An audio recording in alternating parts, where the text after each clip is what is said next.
నేను చెప్తున్నటువంటి హర్రర్ జర్నీలో మరొక టెరిఫైయింగ్ ఇన్సిడెంట్కి మీ అందరికీ స్వాగతం. ఇప్పుడు నేను చెప్పబోయేటటువంటి విషయం ఆంధ్రప్రదేశ్లో ఏపీలోనే మన విజయనగరం జిల్లా గంట్యాడ అని ఒక గ్రామం ఉందండి, మనందరికీ తెలిసే ఉంటుంది. అక్కడికి కాస్త దగ్గరలో ఉండే కరకవలస అనేటటువంటి ఒక చిన్న పల్లెటూరులో జరిగిన ఒక యథార్థ సంఘటన. ఈ సంఘటన మేం ఫేస్ చేసిందైతే కాదు, మా ఫ్రెండ్స్లో ఒక ఫ్యామిలీకి ఎదురైన అనుభవం. ఆ తర్వాత దాన్ని మేము కూడా నిజమా కాదా అని చెక్ చేసుకోవటానికి వెళ్ళడం అయితే జరిగింది. కానీ యాక్చువల్గా ఈ సంఘటన మేము ఫేస్ చేసింది కాదండి, మా ఫ్రెండ్స్ ఫేస్ చేసినటువంటి ఈ సంఘటన. ఒక దంపతులు ఉండేవారండి, ఒక కపుల్, ఇప్పుడు కూడా ఉన్నారు. వాళ్ళు బెంగళూరులో హ్యాపీగా లైఫ్ లీడ్ చేసుకుంటున్నారు.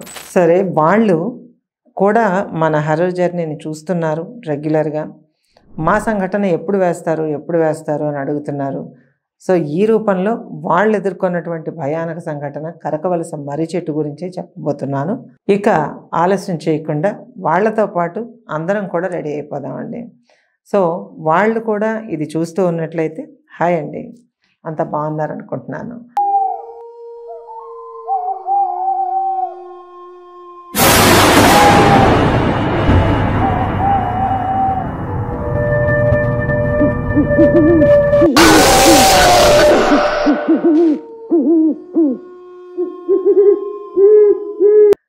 కరకవలస గ్రామం అనేది చిన్న గ్రామమేనండి, పెద్ద ఊరు కూడా ఏం కాదు. అక్కడ ఉండవలసిన వసతులంటూ ఏమీ లేవు, చాలా చిన్న గ్రామము. ఆ జంట వాళ్ళ తాతగారి ఊరు అది. ఆ జంటలో అబ్బాయి వాళ్ళ తాతగారి ఊరు. వాళ్ళ ముత్తాతల దగ్గర నుంచి అక్కడ సెటిల్ అయిపోయి గంట్యాడలోను విజయనగరం డిస్ట్రిక్ట్లోనూ అలాగ పరుచుకొని వాళ్ళ కుటుంబాలు ఉన్నాయి. అయితే కరకవలసలో వాళ్ళకు సంబంధించినటువంటి ఒక ల్యాండ్ ఇష్యూ మీద మాట్లాడడం కోసం అని చెప్పి మన వాళ్ళు బయలుదేరి వెళ్ళారు. ఎక్కడి నుంచి అని అంటే విజయనగరం నుంచి కరకవలస వచ్చారనమాట. వీళ్ళు బయలుదేరింది 2 వీలర్ మీద బయలుదేరారండి. ఇది సుమారుగా 2016లో జరిగిన ఇన్సిడెంట్. బయలుదేరి చాలా వేగంగా ఆ ఊరు చేరుకున్నారండి. తిరిగి అక్కడ వాళ్ళందరూ ఏమన్నారంటే, ఈ సమయంలో ఎందుకు వచ్చారు వీళ్ళ కుటుంబీకులు, మాకు ఎల్లుండి నుంచి మళ్ళీ మేము బెంగళూరు వెళ్ళిపోవాలి, రేపు సాయంత్రం బయలుదేరిపోతున్నాం, సో ఈ ల్యాండ్ విషయం ఒకసారి మాట్లాడి వెళ్ళిపోదామని వచ్చామని వీళ్ళు చెప్పడం జరిగింది. అయిన తర్వాత సరే మీరు భోజనాలు అవి చేసి వాళ్ళు రెస్ట్ తీసుకుని రేపు పొద్దున్న బయలుదేరండి అని వాళ్ళు విషయం చెప్పారట. చెప్తే వీళ్ళు ఒప్పుకోలేదు. దీప ఆవిడ పేరు, ఆయన పేరు రవి. ఇద్దరు కూడా ఒప్పుకోలేదు. మేము వెళ్ళిపోవాలి వాళ్ళ నైట్కే విజయనగరం, ఇక్కడే కదా చేరిపోతాం, ఎంతసేపు, కొంచెం ఊళ్ళో పనులు ఉన్నాయి అవి చూసుకుని రేపు సాయంత్రం బయలుదేరిపోవాలి అని చెప్పి వాళ్ళు ఫ్లైట్కి రెడీ అవుతున్నారు అన్నమాట. సో అక్కడి నుంచి మేము వైజాగ్ వెళ్ళాలి, చాలా పనులు ఉన్నాయి, ఇక్కడ ఇది అయిపోతే మేము వెళ్ళిపోతామని నిర్ణయించుకున్నారండి. వీళ్ళు ఇంట్లో పెద్దవాళ్ళకి అస్సలు ఇష్టం లేదు. ఎందుకు ఈ అసలే అమావాస్య రాత్రులు, ఈ రాత్రి ఇప్పుడు అవసరమా జర్నీ, వద్దు, మీరు ఎట్నుంచి వెళ్ళారు ఎట్నుంచి వచ్చారు అని అంటే ఆ కాజ్వే ఏదో ఒకటి ఉంది దారిలోన దాటే వచ్చామని వీళ్ళు చెప్పారట. వీళ్ళు చెప్తే అసలు అట్నుంచి ఎందుకు వచ్చారు, మీరు మెయిన్ రోడ్లోంచి రావచ్చు కదా అని అంటే, షార్ట్ కట్ అని ఎవరో చెప్పారు అందుకే వచ్చాము. అయితే సరే వెళ్ళినప్పుడు మాత్రం అట్నుంచి వెళ్ళకండి అని వాళ్ళు చెప్పారట. అయితే వీళ్ళంత మాత్రం ఆ విషయాన్ని పట్టించుకోకుండా గబగబా వాళ్ళు పెట్టింది ఏదో తినేసి సాయంత్రం 7:30 కల్లా తిరిగి రిటర్న్ జర్నీ బయలుదేరారట. బయలుదేరిన తర్వాత దారిలో వీళ్ళు చెక్ చేసుకున్నారు, ట్యాంక్ నిండా పెట్రోల్ ఉంది, మంచిగానే పెట్రోల్ ఉంది. 2-3 సార్లు విజయనగరం నుంచి కరకవలస తిరిగినా సరే ఏమీ కాదు, గంట్యాడ నుంచి తిరిగినా అసలు కాదు, అంత పెట్రోల్ ఉంది. బయలుదేరారట. బయలుదేరి జర్నీ చల్లగా ఉంది, జమ్మని వెళ్ళిపోతున్నారు. 6-7 కిలోమీటర్లలో గంట్యాడ వచ్చేస్తుంది. అక్కడి నుంచి ఏముందిలేండి, విజయనగరం వెళ్ళిపోవచ్చును, నైట్కి చేరిపోతామని నిర్ణయంతో ఉన్నారు వీళ్ళు. సరే అంతవరకు వచ్చిన తర్వాత వీళ్ళు కొంత దూరం వెళ్ళి మాట్లాడుకుంటూ వెళ్ళారట. వెళ్ళిన తర్వాత 8 గంటలు అవుతుంది. ఒక దగ్గరకు వచ్చేటప్పటికి బైక్ ట్రబుల్ ఇవ్వడం మొదలుపెట్టిందనమాట. మొదలైతే ఏమైంది, గర్గర్మని సౌండ్ రావడం, గిటిగిటిమని సౌండ్ రావడంతో ఆగిపోయిందట. ఇక్కడ ఆగిపోయింది, ఇంత చుట్టూ అంధకారం, విపరీతమైన చీకటిగా ఉందంట. ఆ చీకట్లో ఎందుకు ఆగిపోయింది, బండి ఎలా ఆగిపోయింది ఇప్పుడు అనేసి సెల్కి ఉన్నటువంటి సెల్ టార్చ్తో చూస్తూ ఆ అమ్మాయి చూపిస్తూ ఉంటే, దీపగారు చూపిస్తూ ఉంటే రవి గారు బండి చెక్ చేశారండి. తను చూస్తే పెట్రోల్ ఉంది. ఎక్కడ ఏ వైరు డిస్కనెక్ట్ కాలేదు. మరి బండి ఎందుకు ఆగిపోయినట్టు అని, దీపు ఎందుకు ఆగిపోయింది బండి ఇక్కడ, ఇంత అర్ధరాత్రి అప్పుడు దెబ్బ అంటే సాయంకాలం పూట ఇలాంటి టైంలో దెబ్బ కొట్టిందేంటి బండి, ఇప్పుడు ఏం చేయాలి అని అంటే, ఏం లేదు మళ్ళీ ట్రై చేద్దాం, ఎక్కడ ఏమీ ప్రాబ్లం లేదు కదా, ఎందుకు ఆగిపోయిందో అని ఇద్దరు అనుకున్నారు. అనుకుని అగైన్ అండ్ అగైన్ ట్రై చేశారటండి. 4-5 సార్లు ట్రై చేసినా సరే అది ఎంత మాత్రమూ సెట్ కాకపోయేటప్పటికి ఇక్కడ ఆగిపోవడం ఏంటి, అసలు ఇక్కడ ఏంటి ఏంటి పరిసరాలు ఏంటి అని చెప్పి చూశారంట. చూసేటప్పటికి యువతల ఒక దారి ఉంది, మామూలుగా వీళ్ళు వెళ్తున్న దారి ఉంది, దారికి యువతల పక్క అంతా కూడా పొలాలు, ఒక పెద్ద కాజ్వే ఉంది, కిందనేదో నదో పాయో నీరో మురికి నీరో మొత్తానికి ఏదో ప్రవహిస్తున్నది కిందన. యువతల పక్క ఏంటంటే దట్టమైనటువంటి పొదలతో కూడుకుని ఉందంట దారంతా. అక్కడ ఒక పెద్ద మర్రి చెట్టు ఉందంట. మర్రి చెట్టుని వీళ్ళు అంత కన్ఫామ్గా ఎలా చెప్పగలరు అంటే ఓడలు దిగి ఉన్నాయి. ఆ మర్రి చెట్టు గురించి వాళ్ళ బంధువులు వాళ్ళకి చెప్పారంట. అక్కడ మర్రి చెట్టు ఒకటి వస్తుంది, ఆ మర్రి చెట్టు ఉన్న రూట్లోంచి ఆ కాజ్వే నుంచి వెళ్ళకుండా ఇంకో రూట్ ఉంది, దాంట్లోంచి వెళ్ళండి అని చెప్పారంట. వీళ్ళు ఏంటంటే అటువంటివి నమ్మకపోవడంతో షార్ట్ కట్లో వెళ్ళిపోతే త్వరగా వెళ్ళొచ్చు అన్న ఉద్దేశంతో ఆ రూట్ వెంబడే రావడం జరిగింది. పెద్దవాళ్ళు ఒక్కోసారి మనం మంచి కోరి చెప్తూ ఉంటారు, ఒక్కోసారి కాదు, మోస్ట్ ఆఫ్ ద టైమ్స్ చెప్తూ ఉంటారు. బట్ మనం మాత్రం మన కన్వీనియన్స్ కోసం దాన్ని రకరకాలుగా చేంజ్ చేసుకుంటూ ఉంటాం. అప్పుడప్పుడు బాధపడినా సరే పెద్దగా పట్టించుకోండి. అది అలాంటి సంఘటన ఇది కూడా. చీకట్లో జుట్టు విరబోసుకున్న దెయ్యంలా కనిపిస్తున్నదట. కనిపిస్తుంటే దీప గారికి విపరీతంగా భయం కలగడం మొదలైంది. రవి ఏంటి ఇక్కడ ఆగిపోయామేంటి, మన వాళ్ళు చెప్తూనే ఉన్నారు, పిన్ని గారు చెప్పారు ఇక్కడ ఆగొద్దని, అసలు ఈ రోడ్డు అంటే రావద్దని చెప్పారు, షార్ట్ కట్ అని చెప్పి నువ్వే తీసుకొచ్చావు, సరిగ్గా చెట్టుకు ముందే ఆగిపోయింది అని చెప్పిందంట అమ్మాయి.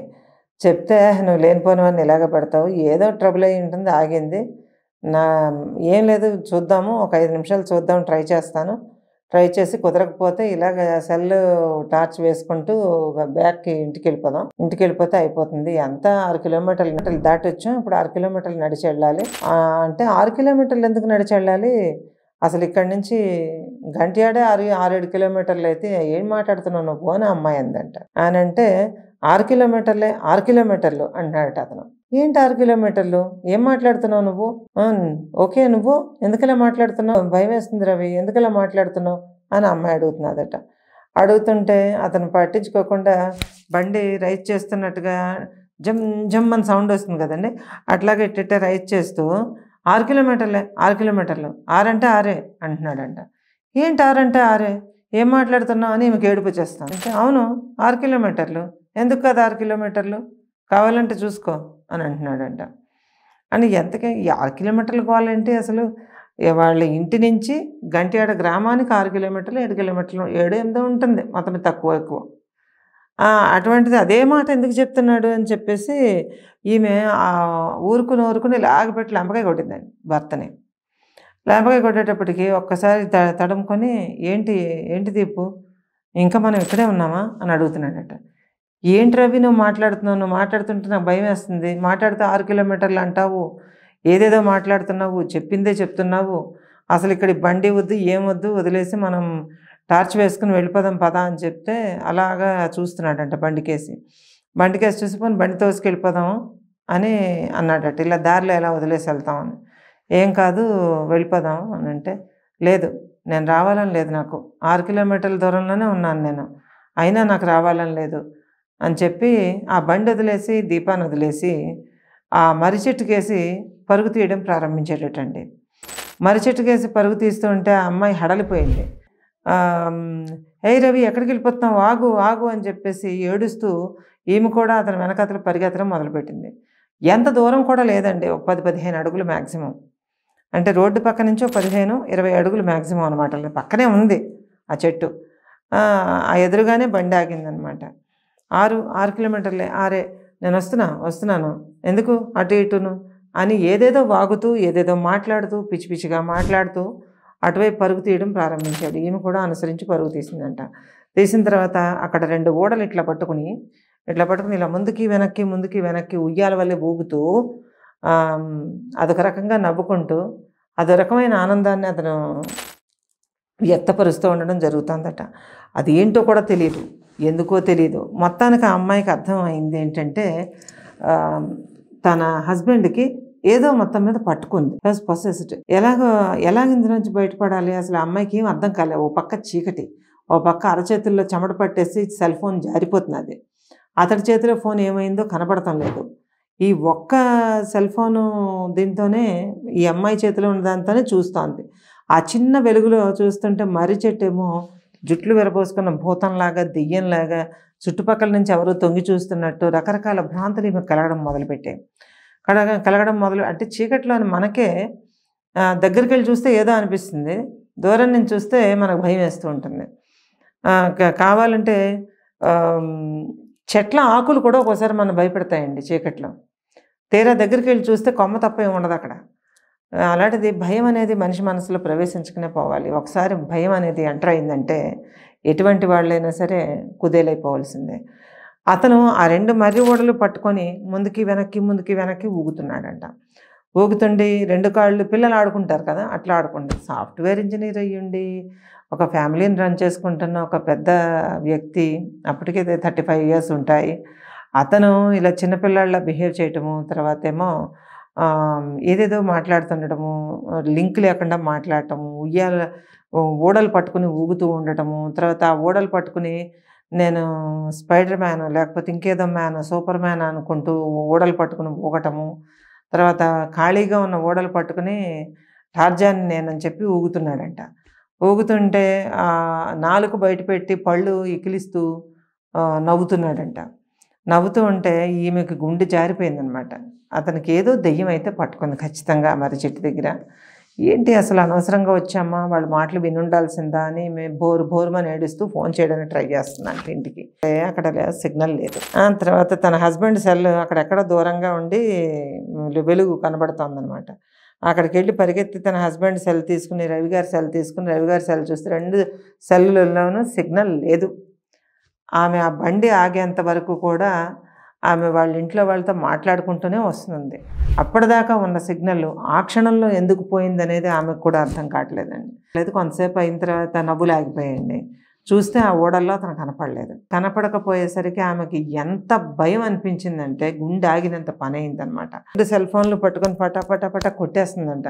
కొట్టేసి హలో హలో హలో అని చెప్పేసి ఇలా చూస్తుండే హలో అని ఏం చూసినా సరే అక్కడ సిగ్నల్ లేదు. ఏం జరుగుతుంది? అసలు వెళ్ళడానికి లేదు. 2 సెల్ ఫోన్లు టార్చ్ లైట్లు ఆన్ చేసి చూస్తుందంట. రవి రవి రవి రవి అని పిలుస్తుందంట. ఆమె గొంతు ప్రతిధ్వనిస్తుంది తప్ప మనిషి కనిపించట్లేదు. కనిపించకపోతే ఆమెకి ఏమైందో అర్థం కాక ఎటు వెళ్ళాలో తెలియక, ఇప్పుడు బండి మీద అయితే జమ్మని వచ్చేస్తామండి, మళ్ళీ తిరిగి బ్యాక్కి వెళ్ళాలంటే దారి తెలియాలి కదా. ఆ రోడ్డు ఒక దగ్గర 2గా విడిందనమాట. విడినప్పుడు వీళ్ళు ఎటు వచ్చారో ఆమెకు గుర్తులేదు. అంటే ఎటు నుంచి వచ్చారు, రైట్ నుంచి వచ్చారా లేకపోతే లెఫ్ట్ వీధి నుంచి వచ్చారా అనేది ఆమెకు గుర్తులేదు. అలాగో 10 అడుగులు పరిగెత్తి మళ్ళీ వెనక్కి వచ్చింది మనసొక్క. ఎలా వదిలేసి వెళ్ళిపోతారండి? ఇంకా లాభం లేదని మొండి తెగింపు తెచ్చుకొని ఆ 2 సెల్ ఫోన్ తాలూకా టార్చ్ లైట్లు ఆన్ చేసుకొని మెల్లిగా సైలెంట్గా ఏడ్చుకుంటూ ఆ మర్రి చెట్టుని సెర్చ్ చేయడం మొదలెట్టిందంట. ఓడల్లో కానీ చిక్కుకున్నాడా లేకపోతే ఏమయ్యాడో ఎంత ట్రై చేసినా ఎక్కడా అతను కనపడలేదు. కనపడకపోయేసరికి ఎక్కడికి వెళ్ళిపోయాడు, చెట్టు ఏమన్నా తినేసిందా అని ఆమెకు భరించలేని దుఃఖం వచ్చేసిందంట. దుఃఖం వచ్చి ఆ భయపడుతూ ఉన్న ఆ సమయంలో మైండ్ పనిచేయదండి ఎవరికి. అందులోని ఇద్దరు వస్తున్నారు. ఒక పావు గంటలో మొత్తం సీన్ మారిపోతే ఎలా ఉంటుంది ఎవరికైనా? అనవసరంగా ఈ ఊరు వచ్చాము, నిన్ను పోగొట్టుకోవడానికి వచ్చానా, ఎక్కడున్నావు, రవి పలుకు అని విపరీతంగా పిలుస్తోంది. ఏడుస్తోంది, పిలుస్తోంది, అరుస్తోంది, కేకలు వేస్తోంది. అయినా సరే ఎటువంటి ప్రయోజనం లేదంట. కొంత టైం అయిన తర్వాత ఆమె ఏదైతే అదే అయింది. సరే ఈ చెట్టు దగ్గరే కదా ఇది జరిగింది, ఇది ఖచ్చితంగా ఇంట్లో వాళ్ళకి చెప్పాలి. ఈ ప్రెమిసెస్లో అయితే మనకు సిగ్నల్ రావట్లేదు, కొంచెం ముందుకెళ్తే సిగ్నల్ వస్తుందేమో అని తెలివి పనిచేసి బాగా ఒక 20 అడుగులు పరిగెత్తి ఆ రోడ్డు అన్నమాట ఆ చీకట్లో పరిగెత్తి వెళ్ళిందంట. వెళ్ళిన తర్వాత కాజ్వే దాటిన తర్వాత సిగ్నల్ ఒక 2-3 పాయింట్లు వచ్చిందనమాట. వెంటనే ఫోన్ చేస్తే కరకవలసలో వాళ్ళు ఎత్తారటండి ఫోను. ఎత్తితే ఏమ్మా ఎంతవరకు వెళ్ళారు అని అంటే ఈమె భయంతో మాట్లాడుతున్నది వాళ్ళకి అర్థం కావట్లేదు. వాళ్ళు చెప్తున్నది ఈమెకు సరిగ్గా వినిపించట్లేదు. మిస్కమ్యూనికేట్ అవుతుందన్నమాట ఇష్యూ. దాంతో "ఏమైందమ్మా? ఎక్కడున్నారు మీరు? ఎక్కడున్నారు?" అని గట్టిగా ఇంట్లో వాళ్ళు అడుగుతున్నారు. అడుగుతుంటే మా మర్రి చెట్టు" అని చెప్పి ధడేల్ని ఆమె స్పృహ తప్పి పడిపోయిందంటండి. 2 ఫోన్లు చెల్లాచెదరై పడిపోయాయి. పడిపోయి ఆమె రోడ్డు మీద అడ్డంగా పడిపోయి ఉందనమాట. ఆ టైంలో ఏదన్నా వెహికల్ వస్తే ఆమె పని అయిపోయినట్టే. ఒక అరగంట, గంట తర్వాత ఆ అమ్మాయిని వెతుక్కుంటూ 2 బళ్ళ మీద వాళ్ళ చుట్టాలు వెతుక్కుంటూ వచ్చారట. ఈ అమ్మాయి పడిపోయి ఉంది. ఈమెను ముందు లేపి మూర్ఛ తెర్చి "ఏమమ్మా? ఏం జరిగింది? ఏం జరిగింది?" అని అడిగితే ఈమె ఏడ్చుకుంటూ వెక్కి వెక్కి ఏడుస్తూ బోరున ఏడుస్తూ విషయం అంతా చెప్పిందంట. చెప్తే "ఎంత పనైపోయింది. మేము అమావాస్య రాత్రులని ముందే చెప్పాము. మేము చదువుకున్న వాళ్ళు ఏదీ వినరు. ఏ విషయాన్ని పట్టించుకోరు. దేన్ని సీరియస్‌గా తీసుకోరు. మీరు నమ్మనంత మాత్రాన ఉన్న దుష్టశక్తి లేకుండా పోతుందా? మీకు తెలియనంత మాత్రాన జరిగినవన్నీ అబద్ధాలైపోతాయా? ఈ మర్రి చెట్టు మనుషుల్ని తినేస్తూ ఉంటుంది. అనేక రకాలైన సమస్యలు క్రియేట్ చేసింది. ఇప్పటికే కొన్ని కుటుంబాలను నేలకూల్చింది. ఈ దరిద్రపు చెట్టుని మంట పెడదామన్నా సరే ఇది కుదరట్లేదు. ఎప్పుడైనా సరే ఈ చెట్టు జోలికి వచ్చినవాడు ఖచ్చితంగా మర్నాడు చచ్చిపోతున్నాడు. ఈ దిక్కుమాలిన మర్రి చెట్టుకి ఏ దెయ్యం పట్టిందో, ఏ పిశాచం ఆవహించిందో తెలీదు గానీ, ఉండు మనవాళ్ళే దీనికి బలవుతారని ఎప్పుడు అనుకోలేదని చెప్పి వాళ్ళు విపరీతంగా మనుషుల్ని ఫోన్లు చేసుకొని ఒక 20, 30 మంది గ్రామస్తులను వెంటబెట్టుకొని వచ్చారట. వచ్చిన తర్వాత అక్కడ పెద్ద పెద్ద టార్చ్ లైట్లు, తర్వాత పెద్ద పెద్ద ఛార్జింగ్ లైట్లు పట్టుకొచ్చి ఆ మర్రి చెట్టు అంతా వెతికారంట. వెతికితే ఎక్కడా కనపడలేదటండి. మనిషి ఏంటైపోయాడో తెలీదు, ఉన్నాడో తెలీదు, బతికాడో తెలీదు, ప్రాణాలు పోయినాయో తెలీదు, ఏం జరిగిందో తెలీదు. ఈ అమ్మాయి పూర్తిగా మెంటల్ బ్యాలెన్స్ కోల్పోయి ఏమిటేమిటో మాట్లాడుతున్నది. ఈ అమ్మాయి మీద కూడా నెగటివ్ ప్రభావం ఉందా అంటే ఉందని చెప్పాలి, లేదంటే లేదని చెప్పాలి. ఏం మాట్లాడుతుందో ఆమెకే తెలియట్లేదు. బ్యాలెన్స్ కోల్పోయి మాట్లాడుతోందంట. కొంచెం సేపు అందరిలాగా ఆ టెన్స్ కండిషన్లో కొంత అర్ధగంట సేపు వెతికారు. మొత్తం ఊడల్లోని ఇక్కడ అక్కడ మొత్తం మర్రి చెట్టు ఎక్కడంతా చుట్టూరు పైన కింద అంతా వెతికారండి. ఎక్కడా కనపడలేదు. కొంతసేపు అయిన తర్వాత ఒక విచిత్రమైన ఇకిలింపు లాంటి నవ్వు ఒకటి. ఎందుకంటే దెయ్యాలు అలాగే నవ్వుతాయా, హిహిహిహి అని నవ్వుతాయి అంటే అవి రకరకాలుగా నవ్వుతాయండి. మనం చెప్పేది ఆ నవ్వు మనకు వినిపిస్తేనే మన ప్రాణాలు ఎగిరిపోతాయి. అలాంటిది అంత భయంకరమైన రాత్రి వేళల్లో వినిపించే నవ్వులు ఎలా ఉంటాయి అనేది ఎగ్జాక్ట్గా చెప్పలేము. మనకెలా తోస్తే మనం అలాగ ఒక వికృతమైన నవ్వు అయితే వినిపించిందటండి. ఆ వికృతమైన నవ్వు వినిపించిన కేసు అందరూ పరిగెత్తి వెళ్ళి ఎవరు ఎక్కడున్నావు రవిబాబు అని చెప్పేసి అందరూ కేకలేసుకుంటూ ఒకళ్ళు ఉన్నారు కదా అని ఒకళ్ళు ధైర్యంతో వెళ్ళి చూస్తే ఆ చెట్టు మీద చిటారు కొమ్మల్లో మధ్యలోని ఆ చెట్టు కొమ్మల్ని గట్టిగా పట్టుకొని కిందకు చూస్తూ నాలుక బయట పెట్టి నవ్వుతున్నాడట అతను. ఎంత టెరిఫైయింగ్ ఇమేజో ఒకసారి ఆలోచించండి. అంత చెట్టు మీద కదా ఎలా ఎక్కాడు? అతను సాఫ్ట్వేర్ ఎంప్లాయ్, అతనికి ఏం తెలియదు. ఏదో డ్యూటీ చేసుకుని రావడం తప్ప చెట్లు ఎక్కడం పిట్టలు ఎక్కడం అందరికీ వస్తుందట అండి, రాదు. ఆ మొత్తానికి ఎక్కడం ఎక్కి మీదనున్నాడు. ఆ మీదనున్నాడు కాబట్టి వీళ్ళు ఎవరికి సెల్ ఫోన్ లైట్లకి గట్రా దొరకలేదు. ఆ మీద నుండి హిహిహిహిహి అనేసి పళ్ళిలో బయట పెట్టి నవ్వుతున్నాడట. అక్కడ ఆ చెట్టు ఎక్కడానికి ఎవరికి ధైర్యం లేదు. అది దెయ్యాల చెట్టు అంట, పిశాచాల మర్రి. అస్సలు ఎవ్వరికీ అటువైపు వెళ్ళడానికి ధైర్యం లేదు, ఎక్కడానికి. ఎక్కకపోతే అతన్ని దించలేరు. ఎవరెక్కుతారు?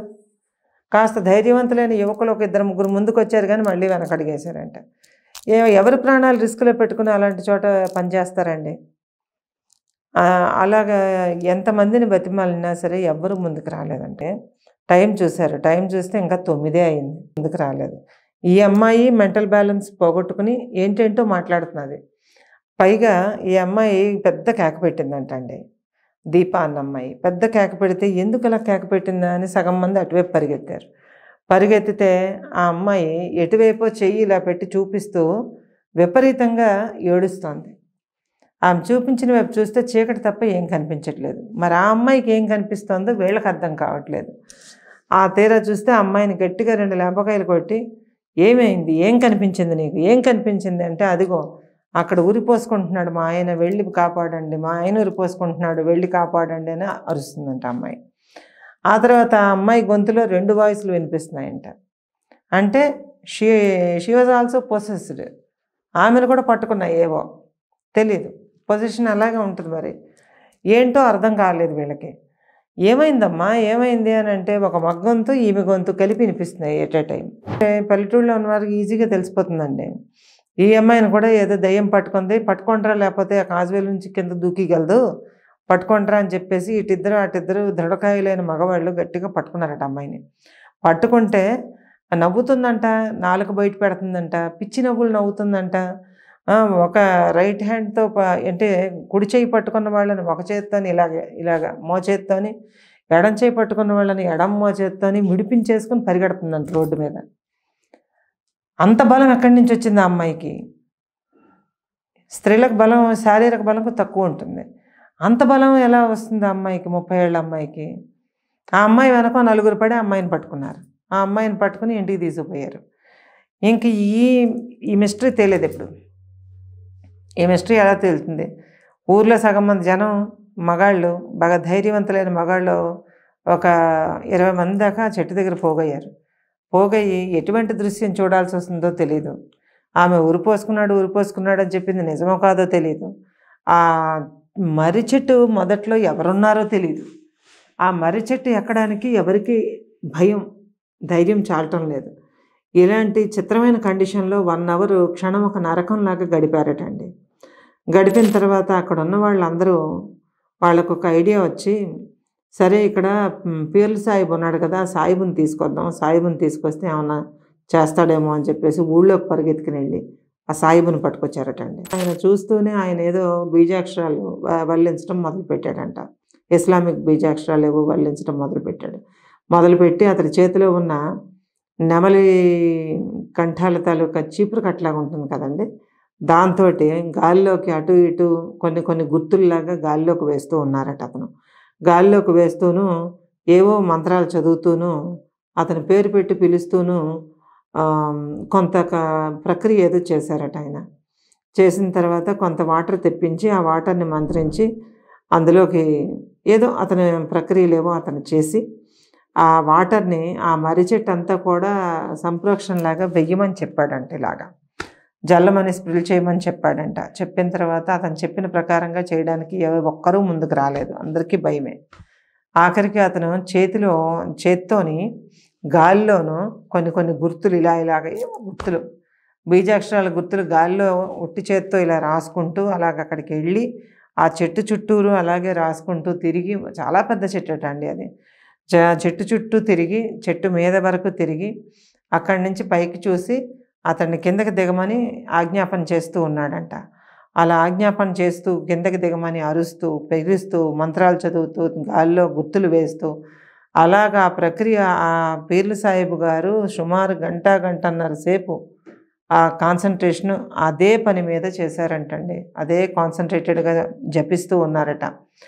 అంత జరిగిన తర్వాత మీదన కదలిక వినిపించింది. ఆ అరుపులు కేకలు నవ్వులు అన్నీ ఆగిపోయిన తర్వాత ఆయనతో పాటు వచ్చిన మరొక ఆయన్ని, పీర్ల సాహిబ్ గారితో వచ్చిన మరొక సాహిబ్ గారిని, ఇద్దరు కూడాను చెరుకొక వైపు అనమాట.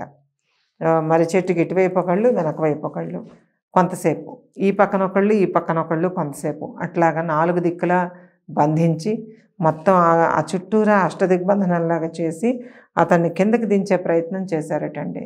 సుమారు 2 గంటల కఠినమైన తీవ్రమైన శ్రమ అనంతరం రవి గారు ఆ పైనుంచి కిందకి ఎవరో గుడ్డ బొమ్మను విసిరేసినట్టు, ఏదో మనం చూడండి తాటాకు బొమ్మలు చేసుకుని పడేలు విసిరేస్తారు పిల్లలు, అట్లాగే విసిరినట్టు ఒక వికృతమైన కేక, ఒక వికృతమైన నవ్వు, ఒక పెద్ద పెడబొబ్బ లాంటిది ఒకటి వినిపించి ఆ మనిషిని కిందకి నేలకేసి కొట్టిద్దటండి. ఏదో అతీత శక్తి. అతనికి ఈ సైడు చిట్లి రక్తం విపరీతంగా రావడం మొదలుపెట్టిందంట. ఆ పీర్ల సాహిబ్ గారు వెంటనే అతని తల మీద కప్పుకుంటారు కదండి, ఆ కప్పుకున్న దాంతో ముందు ఆ రక్తం మీద పడేసి ఆ తర్వాత అతనికేమో పక్కనున్న వ్యక్తి తాలూకా లుంగి విప్పేసి ఆ గాయం మీదలాగా అత్తి పెట్టేసి ఆయన్నేమో మోసుకుని పొమ్మనమని చెప్పేసి ఊళ్ళో వాళ్ళని పిలిస్తే అప్పుడు వచ్చారట.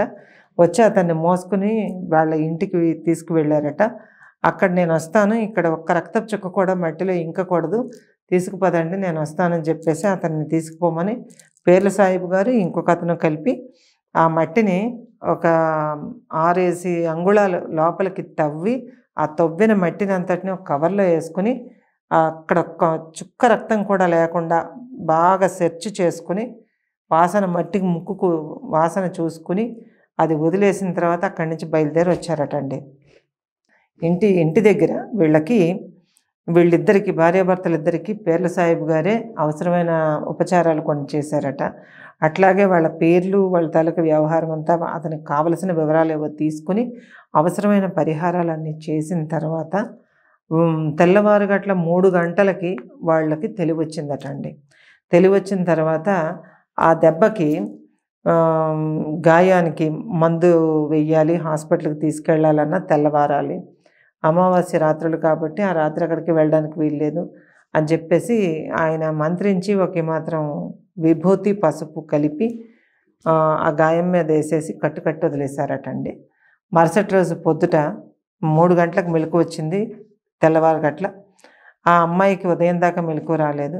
ఇరువురికి మెలకు వచ్చి నార్మల్గా మనుషులను గుర్తుపట్టి వీళ్ళు పిలుస్తుంటే వాళ్ళు పలికి ఇవన్నీ అయ్యి వాళ్ళు ప్రాణగండం నుంచి బయటపడడానికి సూర్యోదయం అవ్వాలని పేర్ల సాహిబ్ గారు చెప్పారట. అది అయిన తర్వాత అప్పుడు ఆయన మెలకువ వచ్చిన తర్వాత వీళ్ళిద్దరూ ప్రాణాలతో బయటపడ్డారు.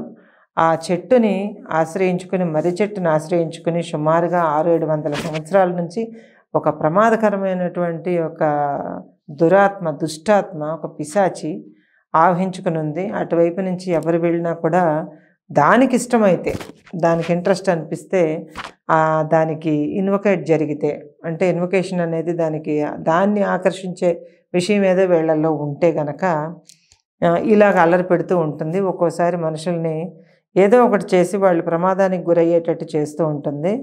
కనుక ఎవరు అటువైపు వెళ్ళకపోవడం కానీ, లేదా ఆ మర్రి చెట్టుని అక్కడ ఉన్న గవర్నమెంట్ వాళ్ళకి చెప్పి దాన్ని తీసేయించడం కానీ ఏదో ఒకటి చెయ్యాలి అని వాళ్ళు అప్పుడు అనుకున్నారు. కోలుకుని తిరిగి నార్మల్ కండిషన్లోకి వచ్చి వాళ్ళ ఊరు చేరుకుని వాళ్ళ ఉద్యోగాల్లోకి తిరిగి జాయిన్ అవ్వడానికి విశ్వ ప్రయత్నం చేసి పోగొట్టుకున్న ఉద్యోగాలని తిరిగి సంపాదించుకున్నారు ఇద్దరు కూడా.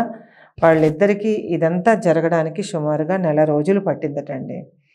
అంతవరకు వాళ్ళు ఎంత మాత్రం హెల్త్ వాళ్ళకి ఇది లేదు. ఆ అమ్మాయి దీపగారైతే ఇంకా బాగా సఫర్ అయ్యారట. పీడకలలు కానివ్వండి, రాత్రుళ్ళు పిలవడాలు కానివ్వండి, పిలుపులు వినిపించటం, మంటలు కనిపించటము ఎట్సెట్రా అంతా కూడా చాలా బాధని భయాన్ని అనుభవించిన ఆ జంట 1 నెల రోజుల తర్వాత తిరిగి బతికి బట్ట కట్టిందండి. కనుక ఎప్పుడైనా మీరు కరకవలస వైపు వెళ్తే ఆ మర్రి చెట్టు వైపు మాత్రం వెళ్ళకండి. ఇప్పుడు అది ఉందో లేక రోడ్ వైండింగ్లో కానీ లేకపోతే రిపేర్లలో కానీ కుట్టేశారో నాకైతే తెలీదు. కానీ దానికి సంబంధించిన అంశం మాత్రం ఈ సామాన్యంలో ఉన్నటువంటి అంశం. తర్వాత మనకి అత్యంత సన్నిహితులు ఇంకా స్నేహితులు మన సబ్స్క్రైబర్స్ కూడాను అయినటువంటి ఈ దీప గారు, రవి గారు, వాళ్ళకి జీవితంలో జరిగిన ఈ విచిత్రమైన భయానకమైన ఈ సంఘటనని మనతో షేర్ చేసినందుకు ఛానల్ తరపున వాళ్ళకి మనం ధన్యవాదాలు తెలియచేసుకుంటున్నాము.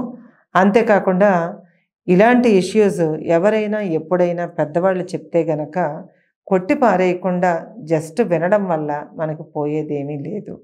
అతనికి ఇంకా భగవంతుడు దయ ఎక్కువగా ఉండడం వల్ల అతనికి కానీ అతని భార్యకి కానీ ఏమీ కాలేదు. కానీ లేకపోతే ఎటువంటి ప్రమాదాలకు వాళ్ళు గురయ్యి ఉండేవారో ఎవరు చెప్పలేరని అక్కడ వాళ్ళు చెప్పడం జరిగిందట. ఆ తర్వాత ఎప్పుడూ కూడా వాళ్ళు ఆ ఊరు వెళ్ళడానికి కూడా సాహసించలేదు ఇన్ని సంవత్సరాలు బట్టి. ఇప్పుడైతే వాళ్ళు బెంగళూరులో ఉంటున్నారండి. వాళ్ళకి మన అభినందనలు తెలియచేద్దాము.